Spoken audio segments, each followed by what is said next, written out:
everybody, and welcome back to Talking About Birds, the only Cardinal podcast that, like the St. Louis Cardinals, are completely powerless. My name is Nate Heininger, and I am joined, as always, by my co-host, Ben Simorka. I feel utterly powerless today, Nate. If you have an idea for the opening bit, text or leave us a voicemail at 848-48-BIRDS. Hambone, we've done it. We're back. We've survived another weekend of complete success. Complete success, never took an L. Never took an L. Every time I show up to that lake, and specifically that tournament, I feel at home. Peak performance. This is what peak performance looks like. I not like it. You might not like it, but this is what peak performance looks like. If you're new to the show or you forgot between last week and this week, which is completely reasonable, Ben and I every year go and compete down at the Lake of the Ozarks. My dad hosts a crappie tournament, usually around 20, 30 guys, 2 days straight of fishing.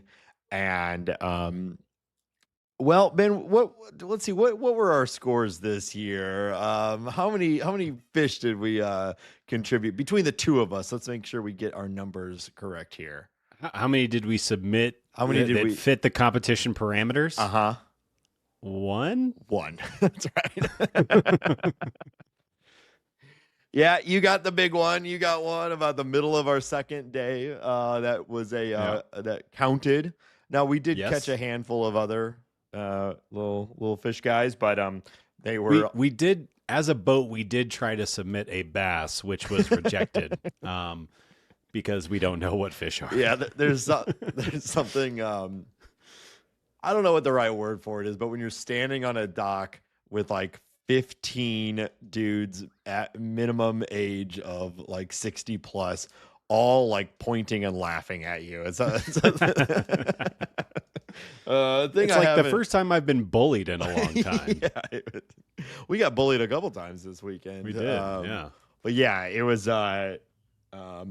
some would call it an utter failure, a embarrassing, attempt at competing. But I certainly wouldn't call it that. Yeah, those are the people who I don't even want listening to this podcast right now. Right. Yeah, I feel like we crushed it, even if the results don't show. I'm a process guy, not a results guy. You know what I mean? Our process was good. It was perfect, pristine. We were fishing left and right. You can't say we weren't. No one fell into the water. No one. Surprisingly, something that not everybody in this tournament can say, but we can say we have never fallen off the boat. I did come close.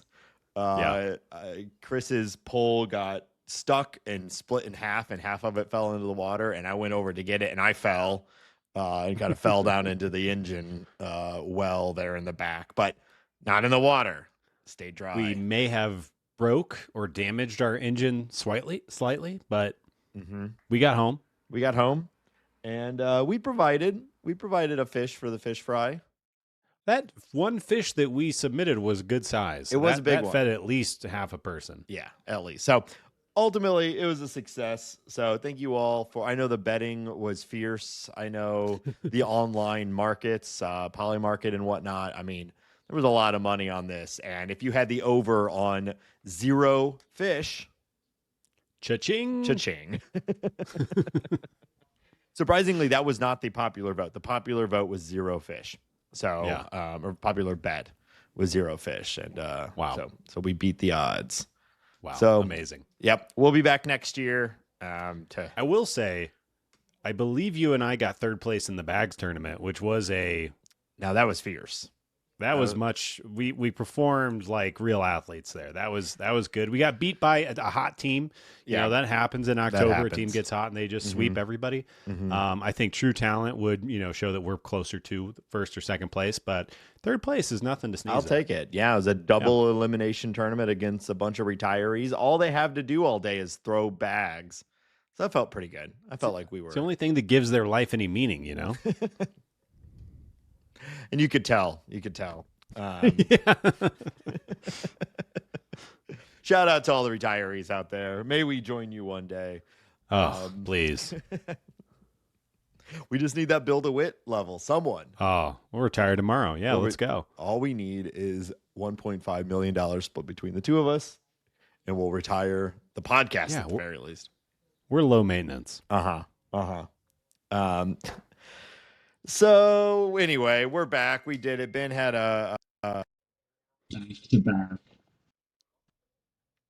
Coachella into fishing, but now we're back just to talk about the St. Louis Cardinals. And I don't know. What do you want to talk about with the Cardinals? Hey, we got a packed show. Come on now. Let's get back on the rails. Let's get fired up. We really do. It is quite a packed week. That's what I'm trying to say. Come on now. I need you to focus up. Drink your green tea or whatever it is that you do. No, I don't have green tea right now. I've just got a nice, fresh bottle of water. That gin? Is that? Yeah, just 2 pint glasses full of gin that I intend to get through in the next hour. Hell yeah, brother. Yep. All right, let's get into it. Thomas DeJacy has been sent back down to AAA. Jose Barrero will take his spot on the 26-man roster. Ryan Lotus has been DFA'd, and Ryan Fernandez has been sent to AAA. A lot of machinations on the 25th and 26th spots on the roster right now. So JC going down, I guess probably the biggest story. Not only is he, a 23-year-old prospect that we like, but he was one of the more successful hitters recently on the Cardinals. What do you think about Sajacy going down? Yeah, I have a mix of emotions on it. On the one hand, I'm not surprised at all because, as I said with C70 on his show last week, this is the normal playbook for a team, right? He's the young guy, he's the new guy up, he's got plenty of options. When you need to cut a guy, you send the guy who was most recently called up back down. Ride the bus. You'll be back one day, probably soon, kid. Good luck. Go play every day at AAA. And that's why I was actually quite surprised when the Cardinals made what I thought really good and forward-thinking decision of sending Siani down instead of Sajacy at the last time they had an opportunity. Right. But now here we are the next week, and that has happened. They've sent him down in favor of Barrero, which we're in like we're like in a limbo here of having this same exact conversation over and over of they got a log jam with like these 5 guys, and they're just seems like the plan is just to keep rotating kind of right now. No matter how well they're performing, they're going to be rotated, because if it was performance only, I don't know how you send Sajacy down right now. I don't fully understand the value of Barrero over Sajacy. I was calling for Barrero to be the guy out of spring training to be the 26th man. I've been a fan of him in the past, and I think he's still young enough with plenty of upside. But they made their decision back then. They called up JC most recently. He's been crushing. I don't fully get it, other than just let's bring in another guy, get another look. Barrero can play more positions than JC. Outfield flexibility, I think, is what it comes down to. Yeah. Yeah. Which, did we need that fully with, we know Brendan Donovan's playing an okay outfield. Victor Scott's locked in every day. Unless you're planning on maybe starting to do something different with Walker, which we'll talk about in a little bit. I didn't feel like we needed more outfield flexibility, but I get the sense that they're just really want to lock in giving guys like Gorman plate appearances, and those plate appearances for Sajacy we're going to dry up even more, and they just want a super utility plug in anywhere, including the outfield, and we'll roll with that for a little while, which is what I thought was going to happen out of spring with Barrero. I don't know. What are your thoughts? Yeah, I think if you're optimizing the lineup to max potential, you're probably moving Jordan Walker out back down to AAA, putting Brendan Donovan in the outfield. So JC's taking over second. But we're not really trying to optimize right now, I don't think, or at least it doesn't appear, because this is the development year and we're giving Nolan Gorman and Jordan Walker as many ABs as it takes to get them good and or or make get a an decision. answer. Yeah. Yeah. So yeah, I mean, like the Jose Barrero, he can play shortstop and he can play center field, meaning he can pretty much play anywhere on the diamond. And let's not, totally throw out the idea that Barrero is kind of crushing it in AAA. He's got a 146 WRC plus. He is walking a lot, almost 14% right now. He has 4 bombs against 5 stolen bases. He's kind of doing everything. He's also 27. He's been around a lot longer than most of these other guys. I think that there's probably a part of this where the Cardinals want to see what Barrero's got at the big leagues. I think that he's probably part of the evaluation of seeing, everything. Obviously, they like him enough to have brought him in. He has a prospect pedigree of some note. So I think there's part of that. But yeah, I think it really just comes down to we're committed to Gorman. We're committed to Walker. Sajasi is a future piece. So let's focus on him getting everyday ABs right now. And if we want Victor Scott or Lars Nootbaar or Mason Wynn to get a day off, Jose Barrero gives you a lot more confidence than making Brendan Donovan go into one of those places or Lars Nootbaar playing center field. He just has a higher defensive floor at more premium positions. So I, for one, am excited to see, especially with this hot start. I'm not saying that, breakout incoming for Barrero, but he's toolsy as hell and could be fun to watch, especially when the Cardinals are kind of like not super fun to watch. At least these last 2 weeks has been kind of a rough go. Has been. And, if you look under the hood of Sajasi a little bit, still very good, especially for his age and experience at the major league level, but he's certainly gotten a little bit lucky. His expected WOBA was a 334 against a 378 WOBA. Now, a 334 is still quite good at the major league level, again, especially from a guy his age and with his experience. So even if he's getting a little lucky, even the underlying numbers say he's quite good. But I don't know. I guess maybe it makes sense to just rotate these guys around, but it's hard to have asked for anything more from Sajasi than what he did in his 44 plate appearances. You're talking about Barrero having the 146 WRC plus at AAA as a 27-year-old, which is important. Sajasi had a 141 at the major league level as a 23-year-old. Yeah. So, so like, I don't know how you look at this as a long-term decision unless you really do think Barrero can return to or live up to some of the past post hype. Some of the past post hype. That's not what I'm trying to say. He is a post hype guy, who hopefully he can live up to some of those past expectations. But it seems like it's going to be in a backup role anyway. So I don't know how you really get that out of him, but I don't know. Yeah. You do got to get answers on the guy because, if he doesn't stay, like, it certainly seems like something that you could get him up here, see what happens, give him some runway, and then make an easy long-term decision with him, and just know by June if he's a future with the Cardinals or not. Yeah.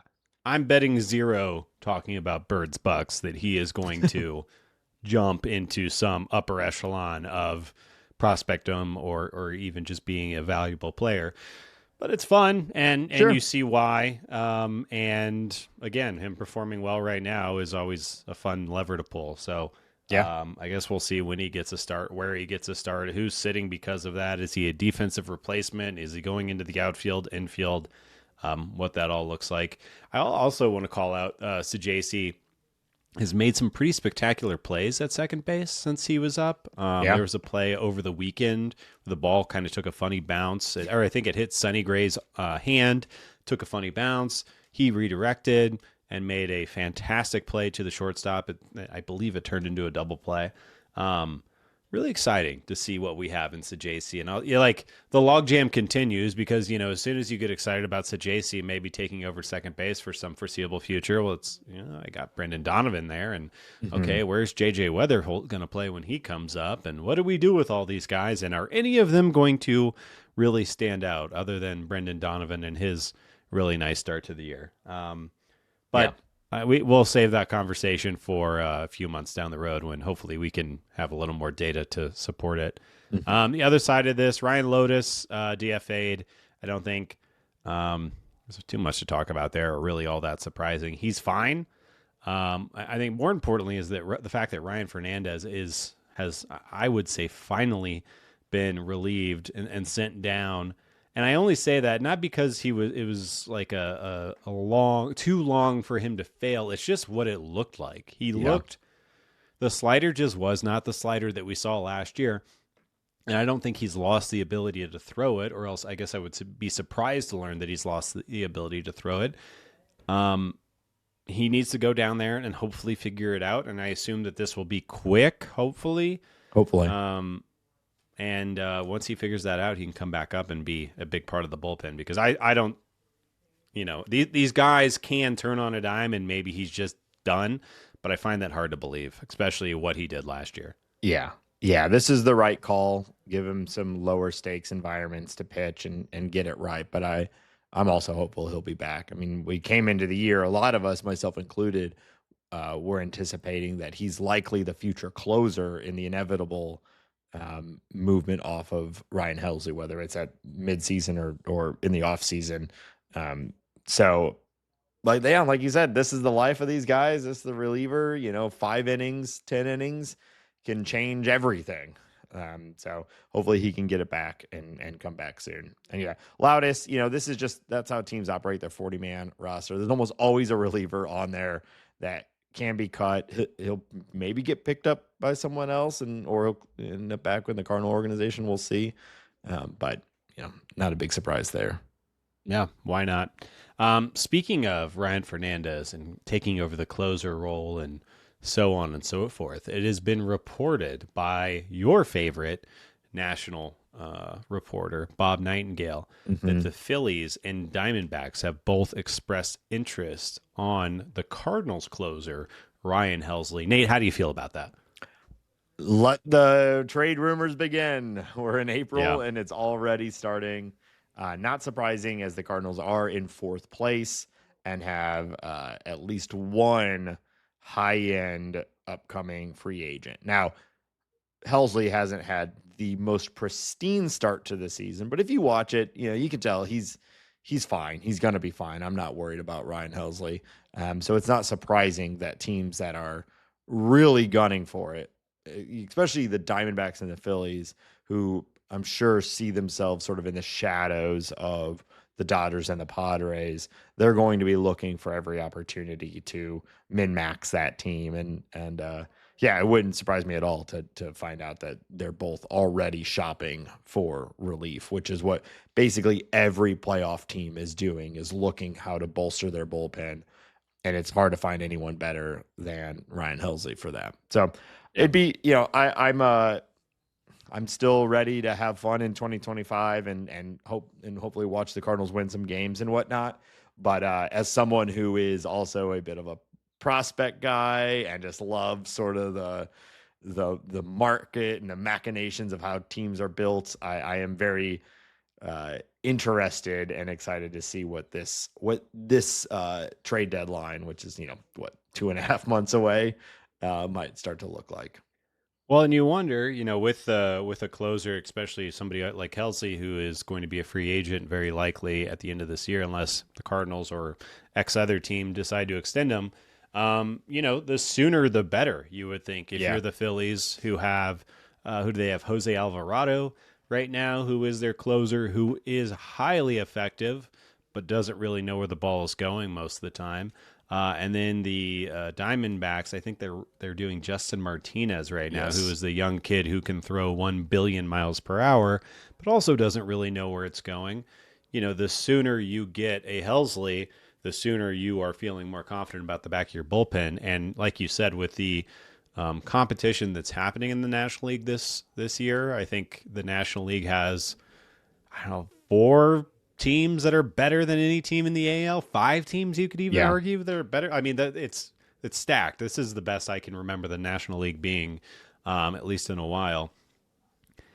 It makes a lot of sense for you to try to do what you're talking about, that min-maxing, making your team as good as possible as soon as possible, because it could come down to a win or two.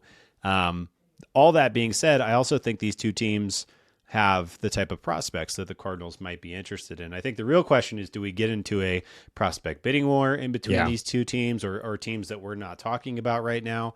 And how much juice can Heim and Mo squeeze out of this? And maybe, there's a chance, because I think you and I were complaining all offseason that the fact that they're not trading Ryan Helsley is stupid. Maybe they can get a little, $1.25 on value for Helsley now or in the next month or something like that. I'm still worried that a guy who throws 100 miles an hour is going to get hurt and ruin those opportunities, but so far he's healthy and mostly effective. Well, and let's not forget about Phil Maton.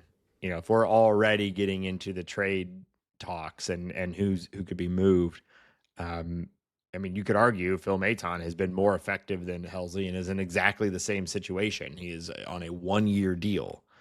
Now, you could probably imagine that the Cardinals could extend him for much cheaper than they could a Ryan Helsley, but also the ceiling is not the same with a Ryan Helsley. And Phil Maton is exactly the type of reliever who gets traded at the trade deadline. So, Ryan Fernandez might end up being the closer, just my last man standing sort of thing, or Kyle Leahy, right, who we'll talk about here in a little bit. But yeah, it's for either for winning today or for maximizing your trade output. It is best case scenario for the Cardinals that Ryan Helsley and Phil Maton are performing well, because it could be a fun end of July or maybe earlier. Though I still, unless the Cardinals are. And hopefully this isn't here sooner rather than later, but unless they're like 15 games under 500 by May, I think that they're going to pretend that they're competing all the way up until herein lies July. the most frustrating thing about being a Cardinals fan over the past 2-3 years is that they are not good enough to do anything, not good enough to make the playoffs, but just good enough to make you think about that 90th percentile outcome where, we could go on a run, and man, it happened last Central year. Isn't that good? I know. We've got Eric where Fetty. we are. We've got Eric Fetty, who's also right there in that trade deadline talk. We got him because on July 31st, the Cardinals were looking like a serious contender for either the Central or that last wild card spot. I think, as you've already said, I think we all know the path for pretty much every NL Central team, maybe the Cubs, but pretty much every NL Central team, the path to the playoffs is through through winning it. Assuming the Dodgers, the Padres are 1 and 2 as far as West and wild card. There's only a couple wild card spots left. Cubs might be good, although them losing Steele, and I don't know if you saw this, but Imanaga went down last night. Yeah. I have not seen what the prognosis is for Imanaga yet, but those are damning. I saw it was, at least last night, it was said that it's just a cramp. So unless it becomes something. Good for them. Yeah, we want them to lose because they get smashed for being bad. We don't really want to root for their guys to get hurt. It's no. How about PCA being the second best player in baseball according to F4 right now? Dude, 1 month in.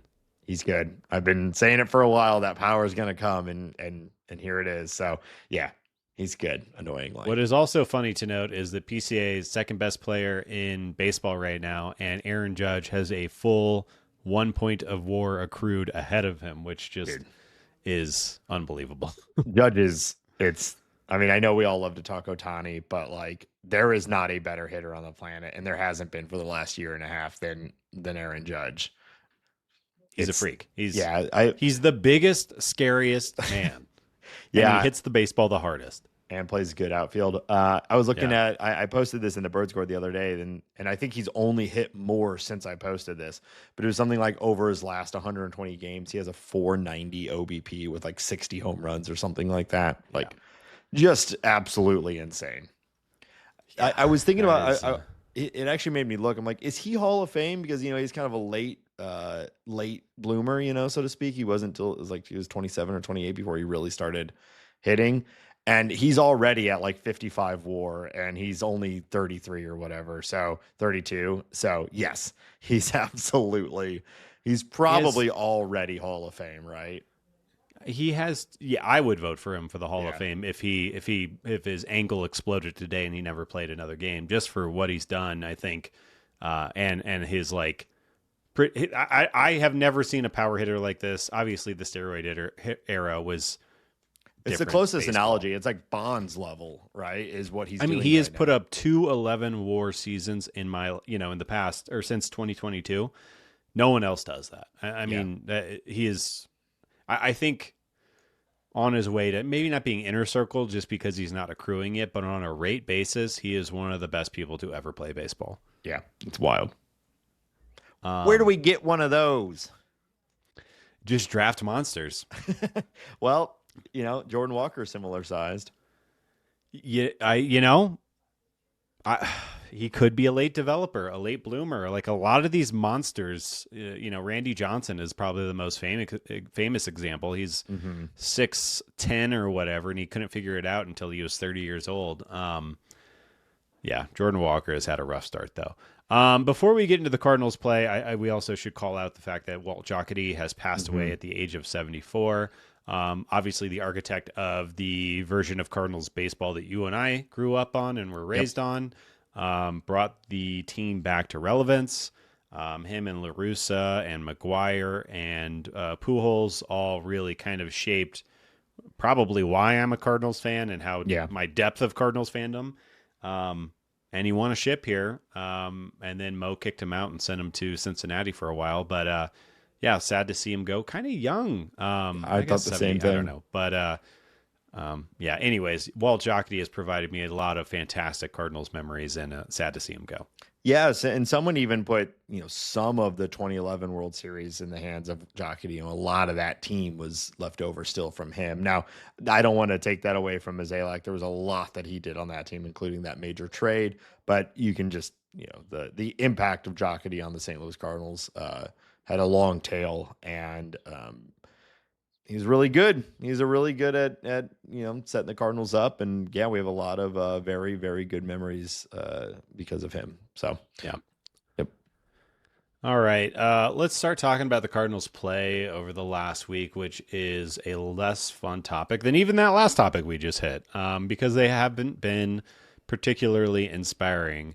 The Cardinals are 12-17. They are in 4th place.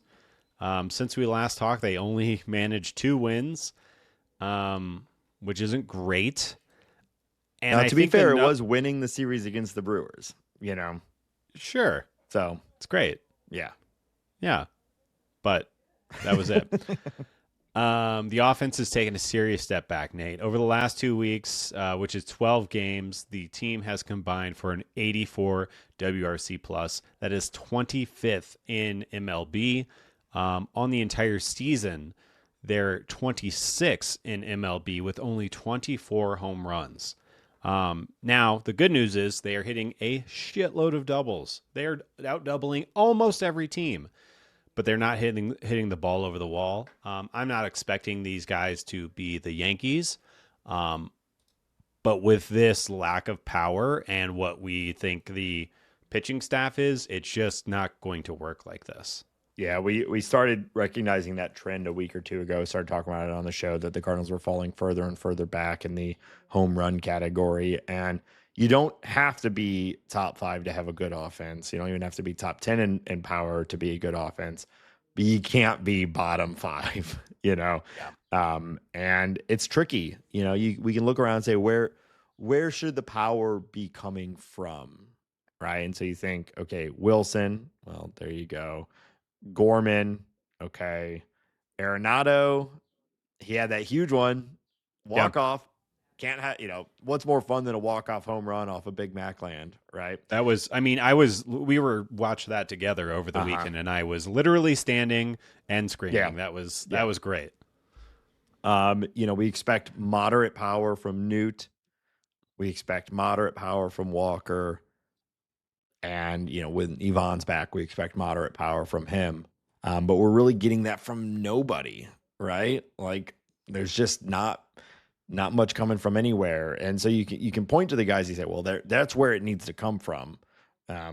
it's not going to come from anywhere else, right? We can't count on Victor Scott. We can't count on Mason Wynn. I know, I see your face. Scott's, hit a few, but he's the doubles guy. I was about to bring up Lucan Baker. I think his lack of power has been surprising.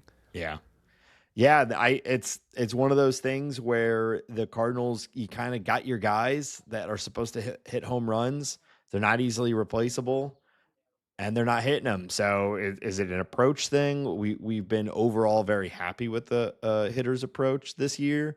This could just be a 2-week sample size that the team was one of the best in the league for 4 weeks, and maybe now it's just some variance, and we'll look back at a month from now and say, there's always going to be 2-week periods where it's up and down.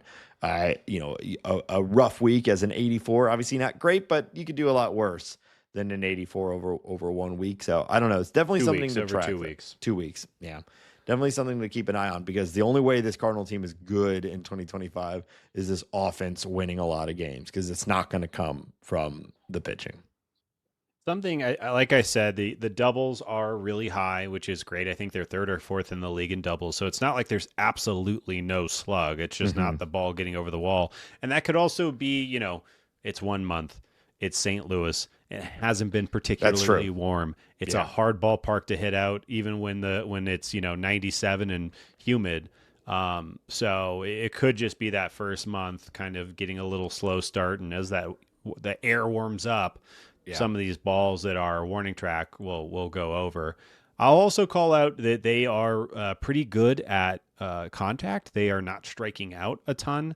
They're walking at a very friendly rate. They're doing all the other things. So, if we want to half glass full this, I think, let's blame the St. Louis weather. It's been kind of cold and kind of wet. Yeah.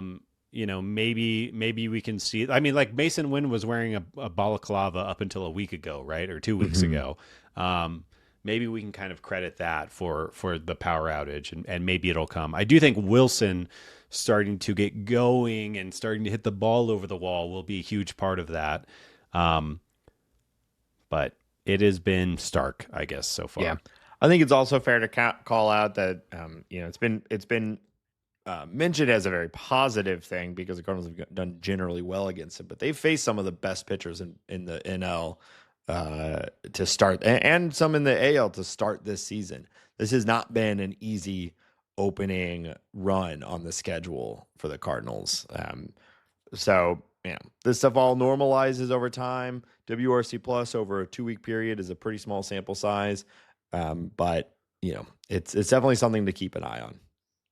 Let's get back on being positive. Brendan Donovan is easily your MVP of the first month of baseball. He posted a 349 average in April, a 519 slug, is playing good defense, has been flexed out to the outfield. He's even stolen a couple of bases. The only thing he's not doing that he normally does is walk quite a bit. But when you're hitting 350... who needs to walk? His on base is almost 400, and that makes me happy, whether it's hits or walks. So he's got a 154 WRC plus. He's doing everything you could possibly ask of this guy. I think he's overperforming what we would all expect. Yes. But shout out to him. He's been fantastic. He's an all-star right now, which is really fun. Oh, for sure. We'll see. The voting is always the whims of the fans and who gets all the press and whatnot, but he absolutely, if the selections were made right now, he'd be the Cardinals representative by a mile. Side note, Mason Wynn just hit a home run in the game that we're in, game 1 of the doubleheader. Hey. So that's fun. That is much needed. I kind of had him in my brain as like probably hitting over 15 home runs this year. And that train starting to leave would be really fun. I think he just needs to get going, but I have lost zero confidence in Mason Wynn, even with his slow start. He's going to be great. Yeah, I agree. Lars Nootbaar, his start is also worth calling out. I think he had a week and a half or so of really down baseball where he just could not get a hit.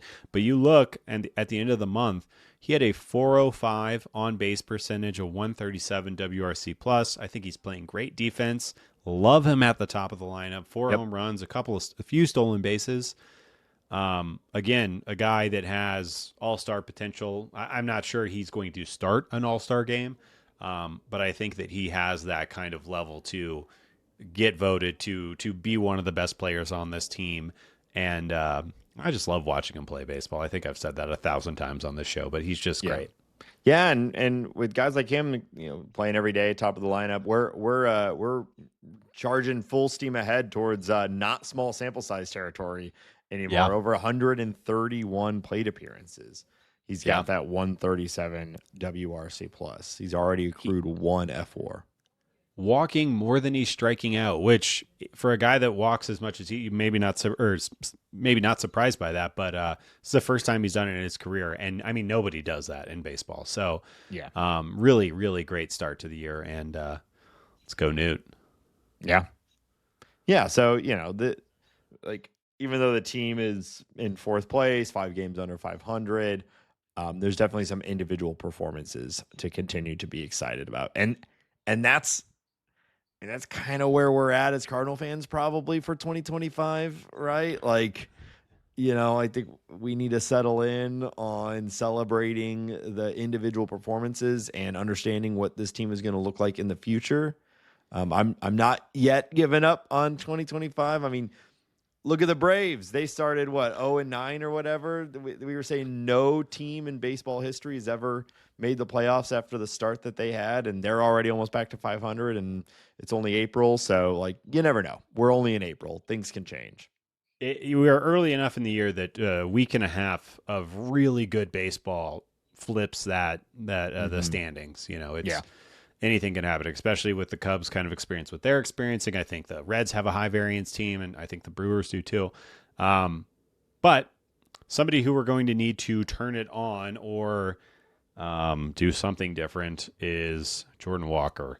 1 month in, he's in a pretty bad spot right now. He has a 58 WRC plus. The good news, Nathan, is that he is posting the best hard hit percentage of his young career, is the best launch angle of his career. The problem is he's striking out almost 29% of the time, and he only has 3 extra base hits, 2 homers, and a double. I was shocked when I found that out today that he only has 1 double on the year. A guy with his power, a guy with his speed, it's not good. He seems to be exclusively hitting opposite field singles right now. That's been so many of his hits. I think I saw relatively recently that over half of his hits had been opposite field singles, which is an interesting approach. Tells you a little bit about what he's trying to do up there. But yeah, obviously it has just gotten worse and worse. I talked 2 or 3 weeks into the season about how fun his plate appearances were and how you could see everyone was sort of a battle, and he wasn't winning them all, but he was looking really locked in. That has started to collapse, which is something that we've seen from him now a couple years in a row. So I'm not quite sure what the fix is. You like to see those underlying numbers, hard hit and launch angle, 2 pretty important numbers for a guy like him. It's kind of surprising to have the best hard hit metric of his career while also such a bad WRC plus. But when you're not making contact otherwise, that's where that starts to come from. Yeah. It's I don't know. What do you do? What do you do, Nate? You just keep running him out there. I mean, that's the plan, right? You just keep running him out there, and maybe he pulls it together at some point. But it's not sad to watch. It just kind of sucks, and I don't want to watch Jordan Walker be bad. I know. Well, the good thing is he's turned himself into a right field defensive specialist, so we are getting some fun from him out there. He is playing quite well. That double play that he made earlier in this week or last week, whenever that play was, where he kind of picked the guy off at first base after making a nice catch, that was very impressive. It was. We have that to talk about, which is nice. But he's an offensive first player. He should be an offense first player, and again, there's a lot of reasons why it could be going slow.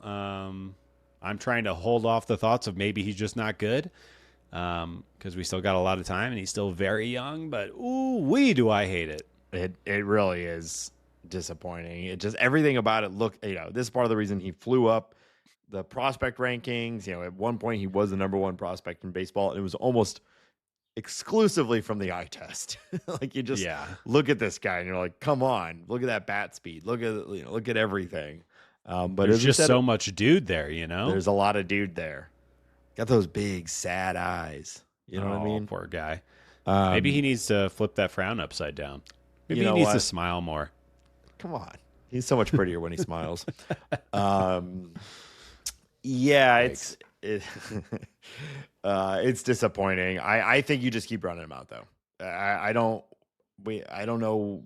We've played the minor league shuffle with him.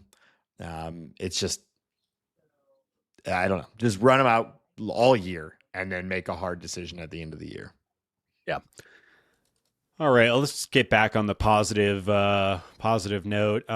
Steven Matz, Nathan, has been pretty much great in his weird hybrid role that I thought he'd be starting a little more than he is. We're in 6-man rotation days, so he's got a start coming up. I actually think he's starting the second game on Wednesday, the day that we're recording. Yep. But however you look at it, he's thrown 20 innings. He's got a 1.8 ERA.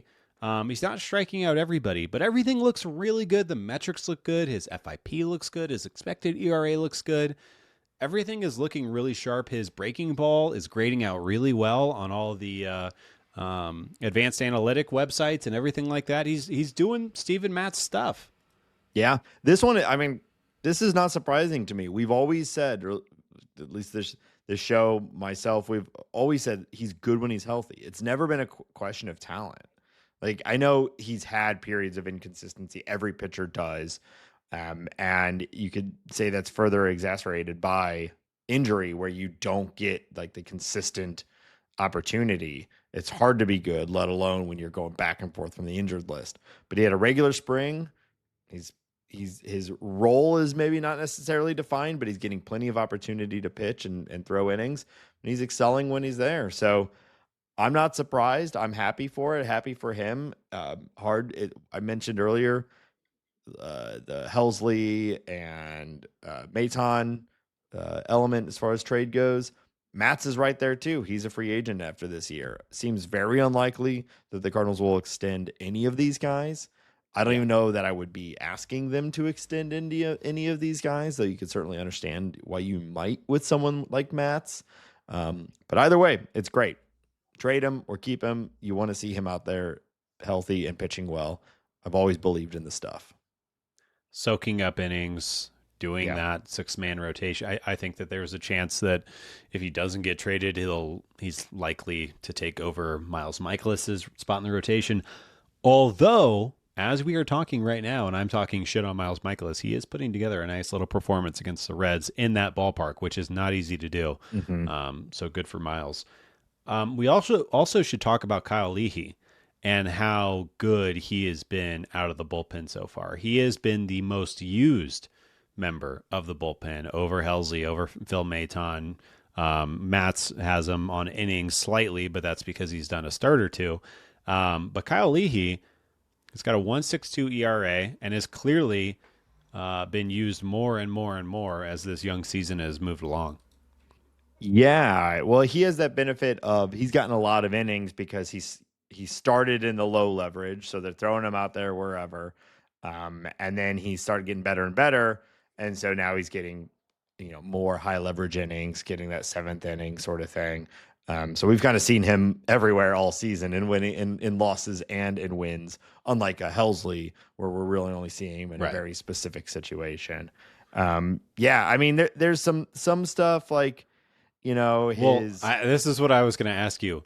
Is he good? I think he's good. Okay. I do think he's at 16 innings out of the bullpen. He's gotten some very good results. Yeah. I worry a little bit. If we look at his FIP, it's a 3.62, so almost a full 2 runs better, or his results are 2 full runs better than what his underlying metrics are telling us he should get. but also 16 innings, that could be anything. So I don't know. What do how are you feeling? You think this is going to maintain? No, I don't. I really want it to maintain, and maybe he can get better as the season goes on, and he's given more opportunity and more high pressure situations. But yeah, there's not really any number that I look at underneath the hood, and I'm like, you know what? He's figured it out. He's here. We got a new potential relief ace in the mix here. Yeah, it's those underlying metrics you hit. The fastball metrics are not particularly sexy, and he kind of leans on that fastball, super hard. The breaking ball is also not super sexy, and that's kind of his out pitch. He's got like a fifth starters repertoire, and I got I don't a know. couple other scary numbers for you, Hambone. Yeah. His BABIP. So his BABIP against him, Uh-oh. 0.083. What? Really? Yes. Well, and that's damning. He has a 97.2% left on base percentage. Yeah. So you can start to see maybe if a few more of those hits drop and that BABIP starts to normalize around the 300 that it does around most pitchers over a long enough time frame. You can see, well, a lot of hits should be landing that have not. So I expect some regression, and out of the bullpen, that usually never looks good. You don't, you typically don't regress, gently in the bullpen. But I don't know, sometimes he's making adjustments. He can do it at the big league level. Maybe he can improve before some of those numbers start to catch up with him. But certainly right now he's been getting pretty lucky. Yeah. On the other side of that, I think it's worth talking about Matt Swanson, who's spent his first week with the big league club. He's thrown, he's only got 2 appearances so far. Mm-hmm. But I'll tell you, I really like that fastball, and I really, really like the slider. The slider is nasty. Yeah. Yeah, I hope we see more of him. Certainly, it seems likely that we will, as some other guys struggle and the Cardinals try to figure out this bullpen. It's been one of the worst parts of the team, so we're gonna see them play, bullpen shuffle here and see who fits. But yeah, good results so far. Yeah, I mean, I think obviously it's very young. It's basically it's 2 games. It's almost no appearances, but the stuff looks good. The underlying metrics look good. I think a little more strikeouts, getting used to big league, but they might have found a guy, as long as he can stay in the zone and keep getting outs. But having a lot of fun there. Yeah. Yeah. So, the ups and downs continue. We got a doubleheader going right now, going into the 5th. The Cardinals are winning 1-0, which seems absolutely unlikely to be preserved at Great American Ballpark. But that's right. Yeah. So we'll see. Anything else with the Cardinals from the last week you want to talk about? No, let's get some better baseball in our lives. Yep. All right. We are going to talk about the upcoming series. Cardinals have some home cooking coming up. And hopefully we'll get some good results. But before we talk about that and some other things, we want to remind everybody that this show is listener supported on Patreon. Patreon.com/talkingaboutbirds. If you enjoy the show and the time and effort it takes to bring it to you every single week, consider joining the Patreon. Just a couple bucks a month. It really helps us. It pays for our hosting and equipment and just making sure that we have everything we need to get this show to you. And whenever we have anything extra, that goes back into the show, trying to find more listeners, just expand it, things like that. So everyone that contributes right now, shout out to all of our patrons. We truly appreciate you. And it has really made a new home for me on the internet for talking about baseball, which is our private Discord server, the Bird Scored. You can join the conversation by joining our Patreon at patreon.com/talkingaboutbirds. Also, if you leave us a review on your favorite podcast platform, it really does help. Helps us show up in search results and things like that. And then finally, word of mouth. is still the biggest way our podcast spreads, which I want to give a shout out to a woman on TikTok. Ben and I have been doing more TikTok, taking the show, putting it on there. And there's a woman her name is Brantley, who has been making little videos about her bike riding and listening to our show. So I'm sorry, Brantley, wherever you are, that you have to listen to us while you're on your bike. It's already a grueling experience. But I really appreciate it. Really appreciate you listening and spreading the word. When I first saw this, my thought was, this person is a masochist. You poor thing. So thank you for listening and spreading the love of the show. And so Hambone, where else can people find us online? Nailed it. Crushed it. Totally landed that plane. Thanks, like dog. Nate said, we're on the TikTok. You can TikTok with us or at us if you prefer to. We're on the Blue Sky, Instagram, all of the socials, except for the bad ones, I guess. Find us on the good ones. Get away from the bad ones. That's what we say. This show is available to listen to on Spotify. If you're one of those people, you can also listen and watch this show on YouTube. We post full video versions of this podcast. So if you're a freak like that, you can come look at our faces, yap on for a while. You can find all of the podcast information, t-shirts, everything at talkingaboutbirds.com. Of course, you can email us at talkaboutbirds@gmail.com. And I implore you, I beg you to call us and leave a voicemail or send us a text message, Nathan, to 848-48-BIRDS. That's 848-482-4737. Ben is screaming at the microphone. Ooh. Call us. Fired up. Ideas, right questions, comments, anything. Threats, criticisms. Mm-hmm. I will report you to the authorities if you threaten me. Obviously. But if you threaten Ben, I will give you hints and clues as to how to execute those plans. I think it would be so easy. We shall co-conspire. You can ride up in your boat and yell at us from 50 yards away.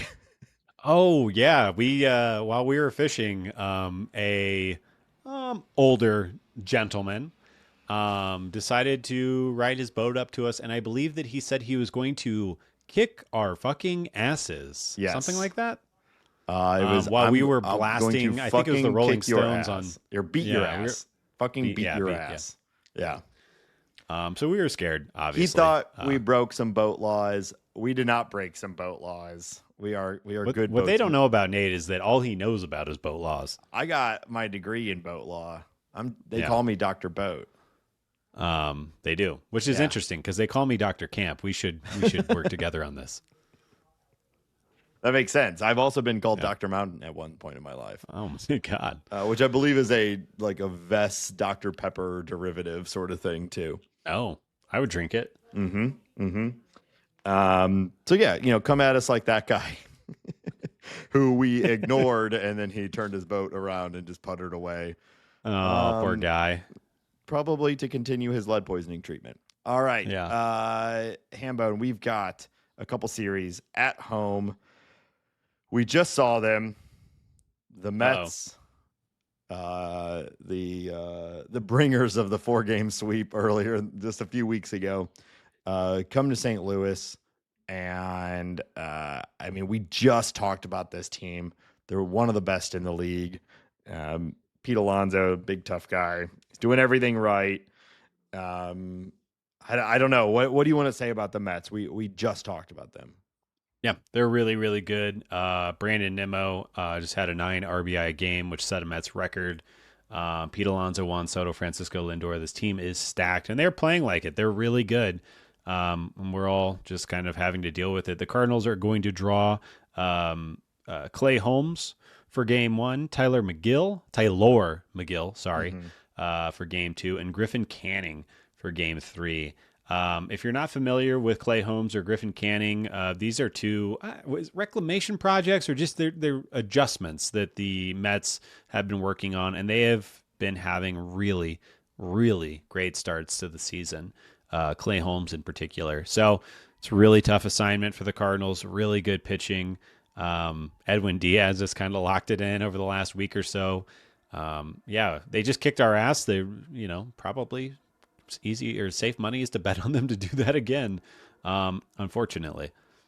Yeah, Clay Holmes is continuing a trend that really has happened in baseball for a long time, but seems to be even more prevalent right now of the sort of mid-career reliever who finally puts it together and gets a spot to start and converts it. So he was closing and relieving for the Yankees and hit the free agent market and was pitching himself as a starter, and the Mets decided to take that chance. And so far, so good for them. And yeah, Griffin Canning, like you said, it's a guy that's kind of been hyped for years and just has not been able to stay healthy, not been able to put it together. Certainly looked like he was doing both of those things against the Cardinals 2 weeks ago. So maybe they can do better at home against him. Yeah. Mets are a tough team, especially at Citi Field. Maybe they can stall him a little bit. Vientos is also starting to hit. So that lineup is just killer. Yeah. You got Juan Soto, Alonso, who hasn't even really heated up yet. No, I'm Alonso seemingly has to calm down at some point, but that might be lined up with Soto starting to bash. So we'll see. Yeah. So yeah, not a great draw for the Cardinals. But the good news is that the Pirates come to St. Louis right after that, and the Pirates are a much worse team. Yes. The only team that we can say are below us in the NL Central. This time we're playing the Pirates. We will see Paul Skeens. Looks like the Cardinals are going to draw Cameron Mitozinski, something like that. Paul Skeens and Mitch Keller are the projected starters for that series. So obviously Paul Skeens and Mitch Keller, not super excited to see those guys. But the rest of this team, they're really not that good. O'Neal Cruz is having a really nice start to the year. Yes. Andrew McCutchen, if you look at his underlying metrics, he is hitting the shit out of the ball. I was going to bring that up too. We love looking at StatCast. You love seeing someone all red. He has a surprisingly deep red StatCast right now. Really does, yeah. I think you and I must have been clicking the same things, but yeah, he's had a very nice start. Completely unrelated to any of that other than StatCast. Have you looked at Jorge Polanco on StatCast? I picked him up on one of our fantasy leagues, and he's been doing me well. He is, at least as of I think it was yesterday, he was leading all of baseball in every single expected stat. So funny, because if I remember correctly, the Mariners didn't sign him for like $5 million and then brought him back for like $2.5 million, and he's been far and away their best player to start the season. He has an expected WOBA of 503. Go, if you haven't picked him up yet, go get him in your league. He is dominating right now. He is 100th percentile, which means he's number one in expected WOBA, expected batting average, expected slugging, and then he's 99th percentile in launch angle sweet spot, and a couple I won't go. He's good. It's crazy. At least he's good right now. He's good right now, over 72 at 79 plate appearances. Yeah. But anyway, pretty impressive. Back to the Pirates. I don't think there's much else to say. I mean, we know this team. The personnel hasn't really changed all that much. Tommy Pham got in trouble for making a suggestive motion to a Los Angeles Angels fan, but he'll be back. This team is... They're a bad team. They're definitely worse than the Cardinals, and you should go in there and take 2 out of 3. It's going to be sad when Tommy Pham retires and we don't just have these random little pop-up stories of like Tommy Pham doing something kind of awful and kind of shitty to like either a fan or a player or his own team. Like, guy's got to be a piece of shit. Like, some people seem to like him in the dugout, but it seems like this guy just kind of sucks. He's my kind of guy, I think. You see a lot of yourself in him. Oh, absolutely, yeah. Well, him and I both people have degenerative eye conditions, so yeah, him and I are aligned in that. Him and I have both been stabbed outside of a strip club. I remember that. A couple weeks ago. Yeah, down in the Lake of the Ozarks. All right, let's get into league news, Nate. Okay.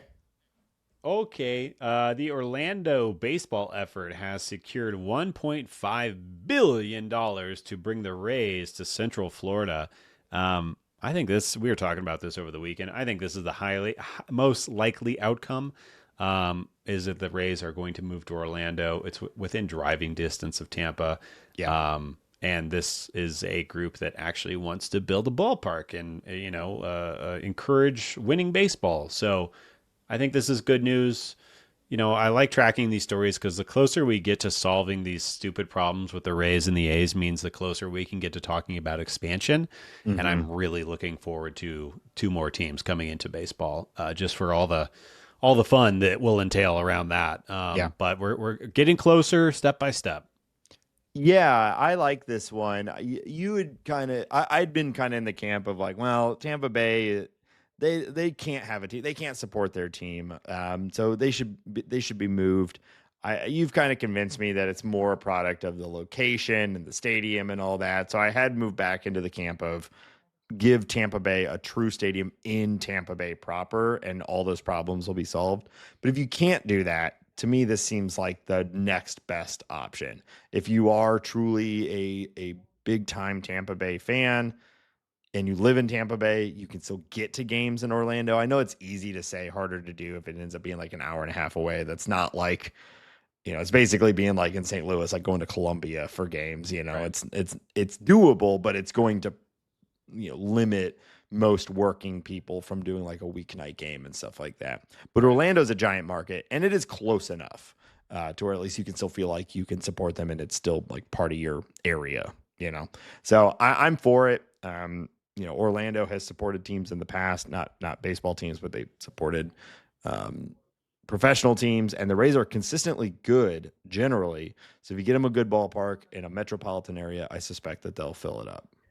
And an owner that maybe will spend a little more, I think, so that you can keep on to players that people like, which should also help increase, gate sales. But yeah. The Guardians have issued a formal apology to Red Sox Jarren Duran after a fan shouted some pretty heinous shit. If you haven't been watching the Red Sox documentary on Netflix, Jarren Duran very publicly went through a mental health issue where he said that he was close to suicide. This fan basically said he should have gone through with it. Obviously, Duran lost it a little bit on that comment. That's clearly ridiculous. Yep. And they're talking about this fan getting a perma ban, a lifetime ban from MLB stadiums, which I'm fine with. Do it. Get him out of there. You're a piece of you talk about being a piece of shit. What a piece of shit thing to do. Yeah. Ban him That's from not fun. A mile radius of the ballpark. That guy sucks. Like completely. Jarren Duran putting himself out there, trying to connect with people. They said that the suicide hotline, the day that episode dropped, and they were the day that they were talking about that on ESPN baseball, the suicide hotline had like a massive increase in phone calls and stuff like that. It is clearly good for people to share this thing. Yeah. And if you're the type of person that would then go and use that as something to hurt somebody, you're a piece of garbage. Yeah. So I say throw the book of the guy. Don't ever come into a big league ballpark ever again. Yeah. Agree 100%. Woof. All right. Let's talk about something a little less annoying. Actually, it's equally annoying, just a different kind of annoying. I want to talk about a couple. Annoying? No, it's not. But I am a part-time Rockies fan, so I'm speaking hyperbolically a little bit right now. I want to talk about a couple of what I'm calling surprises in the standings. This one might not be a huge surprise, but Benny's Corner, surprises in the standings. It's a new segment within a segment. He's calling it surprises in the standings. Wow. All right. Hit me up, post me or skeet me on Blue Sky if this is good, and post me on X if this is bad. I'll check them both, I swear. The Rockies are on pace to beat the White Sox 121 loss season, which I'm sure everyone remembers happened last year, by posting a 4-25 start, Nate. First off, I'm surprised because, that record was set last year. And I cannot believe a team is already 1 month in on pace to eclipse that record. I will say, the Rockies are really, really bad. They've done nothing to help themselves. They spend money poorly. Their pitching is a joke. Do you think this team is bad enough to outdo what the White Sox did only 1 year ago? Well, couldn't happen to a nicer team, nicer fan base. Gotta love those big Rocky Mountains, don't we, folks? Wow. I cannot imagine they're going to beat the Rockies or the White Sox record from last year. It feels like almost just the variance of Coors Field will make that not happen. Like the Rockies are going to get behind some and hit a few dingers and win, and just sort of, whether it's skill or not, like they're going to luck into a few more wins than the White Sox did last year. I think on paper the Rockies are a better team this year than the White Sox last year, but it's certainly close. I mean, the White Sox had Crochet for half the season, and then they had an underperforming Luis Robert, and it kind of stops at that. And then the Who's White Sox, your guy on the Rockies?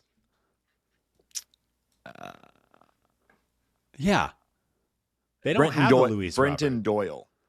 Maybe. I think he's good. Maybe. Yeah, I agree with you. I just think probably like the White Sox, that was also a deeply bad variance for them. Like they were just so unlucky over and over last year for that to happen. It seems unlikely to me that's going to happen again and especially on a team that has a stadium like Coors Field. But that is true. They're on pace for it. So, hard to say it's impossible. My one major counterpoint to that is that the White Sox did that in a very average AL Central last year. True. The Rockies might be in the most competitive division in baseball. They have to play the Dodgers, the Giants, the Padres, and the Diamondbacks more than anyone else.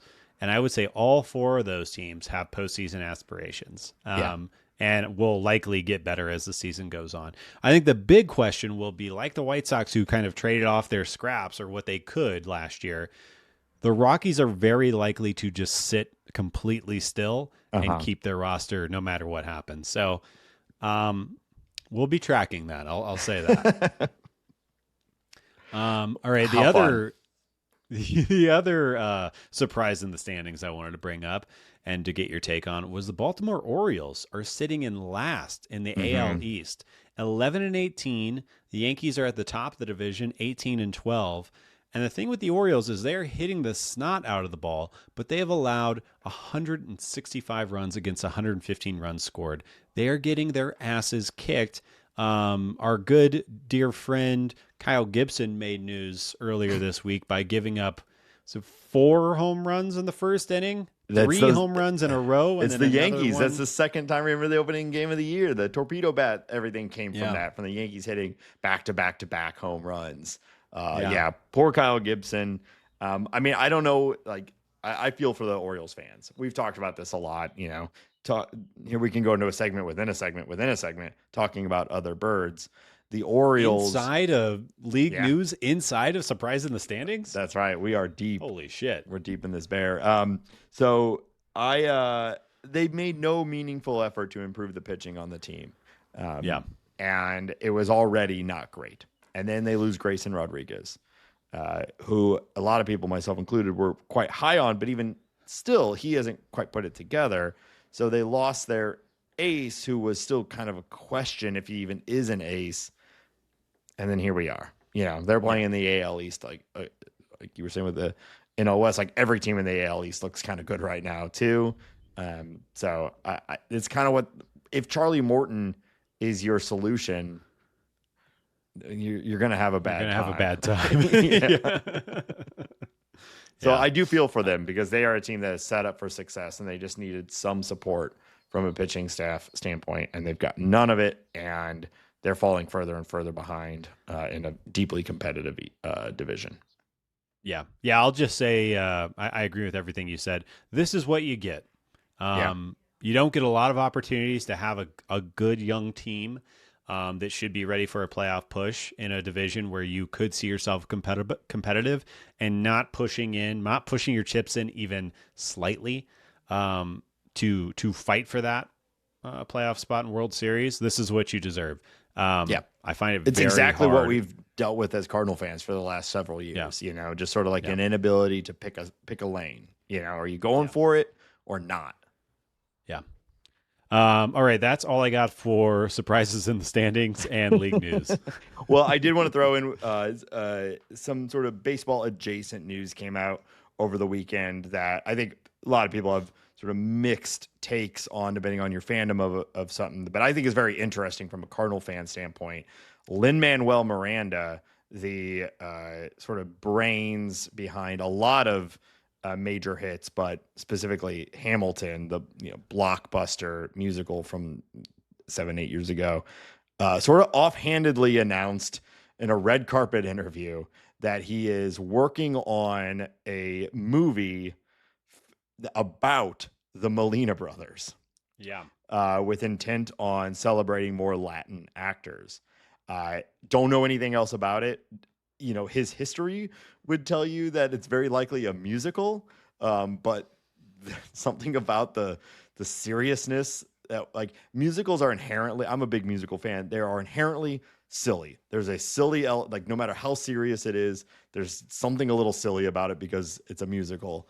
And the seriousness at which Yadier Molina presents himself makes it impossible to me to believe that this is going to be a musical. But I don't know, I'm personally a big fan of Lin-Manuel Miranda. I don't understand how this is even a possible subject matter for him. But I'm intrigued, and I think it would be interesting just from a broader cultural standpoint. No matter what he puts out, it gets a lot of eyes. And so a Molina Brothers movie is something I was not anticipating at all, let alone it being from, like, arguably the most famous, like, writer and composer on the planet right now. So we'll see. Yeah, I have nothing to add to that. I will say, you told me this over the weekend. This was news to me, but I did not know that he is related to Jose Miranda, who is on the Twins. So there are baseball connections here. Which may be part of where it comes from. I'll watch it. If it's a movie about the Molina brothers, I'll watch it, whether it is a musical or whatever. Well, my name is Yadier, and I'm here. I to know. Say. I am not as big of a fan as Lin-Manuel Miranda, but throw him out. I'm here for throw him out. Yeah. We'll see. Yeah, we'll see. I am a fan, but I just these he does like kids movies and Hamilton and In the Heights and stuff like that. I don't know. We'll see. Yeah. But I like more Molina content. Absolutely. No argument there. Yeah. So, all right. Well, Hambone, there was another big piece of news over the last week. I can't believe it hasn't been brought up yet, Ben. The Pope is dead. We gotta get a new Pope. Okay. And you know who picks the Pope? The Cardinals? The Cardinals. Yeah. So obviously there's an overlap in our interests. Oh here. my God. I was looking at lists of popes, doing some Pope search. And I got a little game here for you, Hambone. Okay. I'm calling this one Pope or player? Pope or Nope. Oh, damn. That's better. That's better than my suggestion. So here on Pope or Nope, I'm going to say a name, and you're going to tell me, was it a former Pope or was it a former member of the St. Louis Cardinals? Okay. I'll just say this right now. I couldn't tell you the Pope that just passed. I couldn't tell you his name. Okay. So I'm going to be I'm locked in. It is tricky because they become all Pope like John and Paul, right? And they get a new name. Yeah. The Pope's name is not their name. It's a Pope name. Yeah. Mm-hmm. Okay. Mm-hmm. Presidents should do that. Yeah, well, that's what kings did. Like King Henry, it'd be like, okay, now Charles is now Henry and things like that. Yeah. We're not far off from it, Hambone. Am I right? Commentary. Commentary. All right. So let's start this off. John D. Akisto. Sounds like a Pope, I think. I'll go Pope. That was a pitcher for the St. Louis Cardinals in 1977. John D. He went Akisto. John D. He went John D. like that? It was D' Akisto. Oh, okay. I thought you were giving a middle initial. All right. Oh, no. Okay. Yeah, John D. Akisto. Okay. Pitcher. All right. Giovanni Sicco. Ooh. Damn, that should be a baseball player, but I've never heard of him. What a sicko. I hope that's not a Pope. I'm gonna go nope on this one. That is indeed a Pope. Giovanni Sicco, his reign lasted from the 16th of May, 1003 to November 6th, 1003. Can't believe I don't remember him. He reigned for 174 days. Okay. Oh, okay. Huh. That seems like a short poping. It is, not a long Pope. Huh. Okay. Yeah. I don't know what an average Pope, how long do a Pope go? It's got to be at least a few years. I mean, You would certainly 174 think so. days is nothing. Yeah. Yeah. All the pomp and circumstance for that. It takes a lot to get a new Pope. And then like That's what 6 I'm months talking later, about. you're like, clean out the chimney. He gone. All right. Ossie Schreckengast. Wow.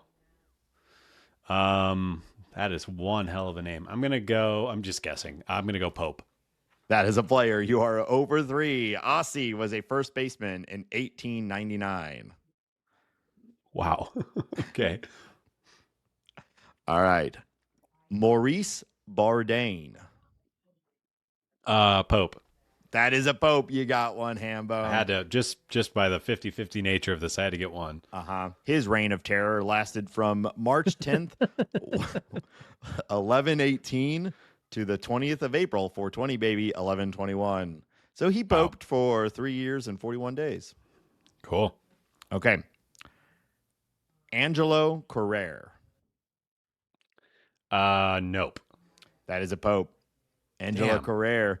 In 1406 to 1415, he ruled for almost 9 years. That's the kind of Pope I'm talking about right there. He's got longevity. John Antonelli. Nope. Nope, that is not a Pope. He was an infielder for the Cardinals in 1944 and 1945. Sure he was. Got a few more for you, Hambone. All right. This is the worst game you've ever devised. Whatever. This one's awesome. Albino Luciani. Pope. That is a Pope. He actually was a Pope for only 33 days. Yeah. From in August of 1978 to September of 1978. This guy, he doesn't even deserve a Wikipedia entry if he's only been a Pope for 33 days. He might have been an interim Pope. I don't know. It was the 70s. Might have just drifted off somewhere. Sure. His name was Albino, though. Yeah, that's pretty good. It's a good name. Yeah. All right. Couple more for you. Vicente Palacios. Nope. Not a Pope. He was a pitcher for the Cardinals in 1994. Could have told you that. Duh. And finally, Jorge Bergoglio. Nope. Hambone, may he rest in peace. That was our most recent Pope. Told you. Didn't even know his name. He lasted for 12 years and 39 days. I also that's a real Pope right that's there. A real Pope. That's 12 years. Let's go. Mm-hmm. Now we all wait to see who our new Pope will be. Oh, on bated breath, Nathan. I cannot wait. I know it's I haven't slept. How could you? We're all just staring, waiting for that white smoke, that glorious white smoke to rise, to flow. Pope Pizza Balla. I know it's a meme at this point, but I'm all in on Pizza Balla. Hey, I've seen the movie Conclave. I know all about poping. You know more about poping than I do. I've seen Sister Act. He's in that. The Pope is? Yeah, they play to him at the end. It's like Oh wow, it's the big thing at the end. They play to the Pope. All right. Apparently, Pope stuff just does not stick in my brain. I am not clocking Pope. Well, JD Vance killed our most recent one, so hopefully this next one avoids that similar fate.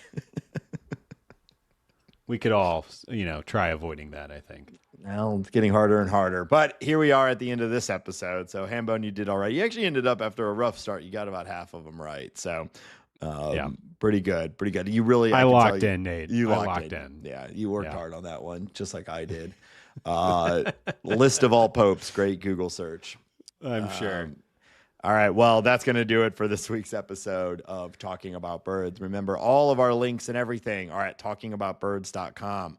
Links to all of our socials and our Patreon. Check it out. We appreciate you. We will be back, hopefully, after a better week of Cardinal baseball. But if not, we'll be here either way talking about it. So tell your friends. And until then, go Cardinals. Let's go Birds.